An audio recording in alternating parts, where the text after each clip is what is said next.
चुनाव कराने की तय प्रक्रिया को लेकर सभी के अपने तर्क हैं। अक्सर विपक्षी दलों के नेता इसमें कमियां निकालते रहते हैं, जबकि जो सरकार में होता है वो इसे पुख्ता बताता है। फिलहाल तो चुनाव आयोग अपनी तैयारी कर चुका है। राजनीतिक दल अपनी चुनावी तैयारी में जुटे हुए हैं। अब इन सबके बीच चुनावी प्रक्रिया का मुद्दा फिर से गर्मा गया है। चुनाव की तारीखों का ऐलान होने के बाद तमाम राजनीतिक दल अपनी तैयारी में जुटे हुए हैं। कुल 7 चरणों में से शुरुआती 4 चरणों में मध्य प्रदेश में चुनाव संपन्न होंगे। राजनीतिक दल अपनी अपनी रणनीति पर काम कर रहे हैं। चुनाव की रूपरेखा तय हो चुकी है। कोई इसे तय प्रक्रिया बता रहा है तो कोई इसमें राजनीति तलाश रहा है।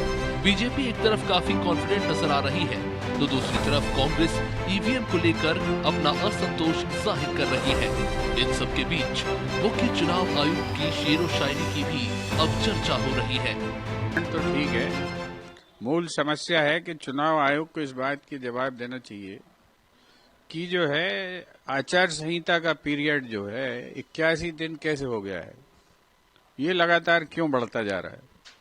और देश में जब देश का मुख्य चुनाव आयुक्त विपक्ष की हंसी शेरो शायरी करके उड़ाने लग जाएगा, एक गंभीर अनाउंसमेंट की प्रेस कॉन्फ्रेंस में, तब किसे लाभ पहुंचने वाला है ये सब जानते हैं। ईवीएम के पक्ष में तर्क दिया जाता है कि भारत जैसे देश में इतनी बड़ी आबादी में तय समय सीमा में चुनाव कराना चुनौती है, जिसमें ईवीएम के कारण प्रक्रिया जल्दी पूरी हो जाती है।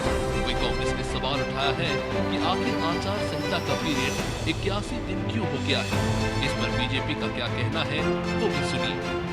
देखिए, चुनाव का निर्धारण करना या उनकी चरणों का निर्धारण करना ये चुनाव आयोग का काम है। और चुनाव आयोग एक कॉन्स्टिट्यूशनल अथॉरिटी है, वो इंडिपेंडेंट है अपने निर्णय लेने के लिए।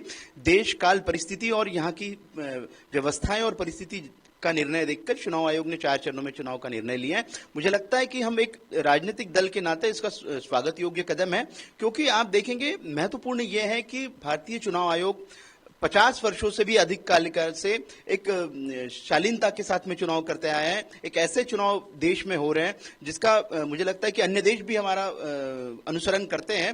तो चुनाव आयोग की मंशा पर सवाल खड़े करके आज विपक्ष जो लेवल प्लेइंग फील्ड पे है ही नहीं, वो अपनी हार को प्रतिपादित कर रहे हैं। चुनाव आयोग के तारीखों के ऐलान के बाद अब सियासी पार्टी की नजर किए गए वादों पर है।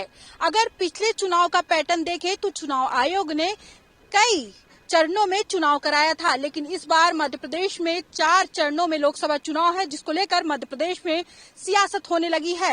विपक्ष का आरोप है कि चुनाव आयोग सत्ताधारी पार्टी को लंबा वक्त देना चाहता है, जिसकी वजह से सत्ता विरोधी जो लहर है वो खत्म हो जाए। कैमरामैन अरविंद के साथ शबाना, अनादि टीवी, भोपाल।